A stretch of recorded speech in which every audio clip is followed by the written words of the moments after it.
بسم اللہ الرحمن الرحیم اللہ اللہ اللہ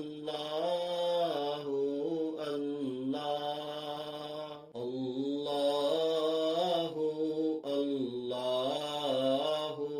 اللہ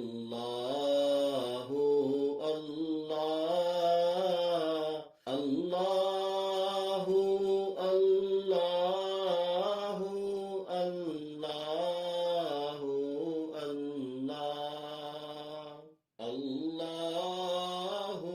اللہ معزز سامعین السلام علیکم۔ فضائل اعمال جلد اول صفحہ نمبر 75۔ حضرت ابو طلحہ رضی اللہ تعالی عنہ کا نماز میں خیال آ جانے سے باغ وقف کرنا۔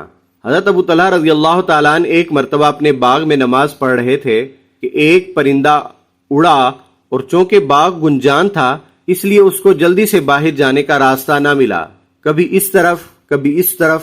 حضرت ابو طلحہ رضی اللہ تعالی عنہ ایک مرتبہ اپنے باغ میں نماز پڑھ رہے تھے، ایک پرندہ اڑا اور چونکہ باغ گنجان تھا اس لیے اس کو جلدی سے باہر جانے کا راستہ نہ ملا، کبھی اس طرف کبھی اس طرف اڑتا رہا اور نکلنے کا راستہ ڈھونڈتا رہا۔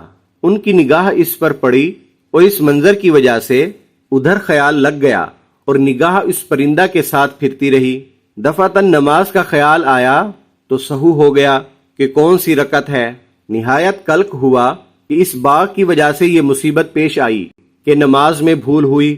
فوراً حضور اکرم صلی اللہ علیہ وآلہ وسلم کی خدمت میں حاضر ہوئے اور پورا قصہ عرض کر کے درخواست کی کہ اس باغ کی وجہ سے یہ مصیبت پیش آئی، اس لیے میں اس کو اللہ کے راستے میں دیتا ہوں، آپ جہاں دل چاہے اس کو صرف فرما دیجئے۔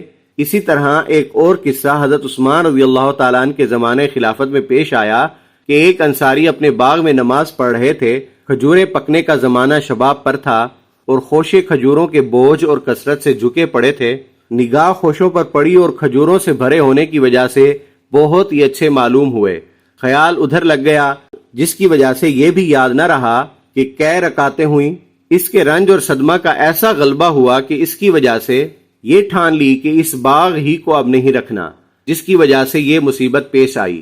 چنانچہ حضرت عثمان رضی اللہ تعالیٰ عنہ کی خدمت میں حاضر ہوئے اور آ کر عرض کیا کہ یہ اللہ کے راستے میں خرچ کرنا چاہتا ہوں، اس کو جو چاہے کیجئے۔ انہوں نے اس باغ کو 50,000 میں فروخت کر کے اس کی قیمت دینی کاموں میں خرچ فرما دی۔ بحوالہ موطا امام مالک۔ فائدہ: یہ ایمان کی غیرت ہے کہ نماز جیسی اہم چیز میں خیال آ جانے سے 50,000 درہم کا باغ ایک دم صدقہ کر دیا۔ ہمارے حضرت شاہ ولی اللہ صاحب نے قول جمیل میں صوفیہ کی نسبت کی قسمیں تحریر فرماتے ہوئے اس کے متعلق تحریر فرمایا ہے کہ یہ نسبت ہے اللہ کی اطاعت کو ما سوا پر مقدم رکھنا اور اس پر غیرت کرنا کہ ان حضرات کو اس پر غیرت آئی کہ اللہ کی اطاعت میں کسی دوسری چیز کی طرف توجہ کیوں ہوئی۔